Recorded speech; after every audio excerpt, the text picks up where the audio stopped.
po si Sir Cosmio, no? Kita nyo? Kabilis ng kamay. Ayun, magandang gabi na naman po dyan mga kapihit. Yan. As you can see guys, nandito po ang ating kaibigan na sobrang sikag. Tingnan niyo po yung mga kamay gano'ng kabilis. Yun, ating 5 Peter po. Yan.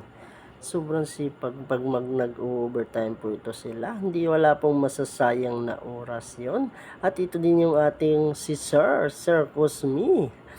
Ang the best na trading operator po. Tingnan nyo din po yung mga galawan sa kamay yon. Ayun o, sa paghawak po ng trading die at sa pag-operate yon. Medyo nahihiya lang po iyan. Yon din yung mga kasama nating kakababa lang. Nagkakabit po ng plumbing fixtures. Yan po si Sir Cosme. Doon na lang po kayo titingin sa kamay. Mabilis po ang kamay niya. Tingnan niyo po. Ayun. Ayun.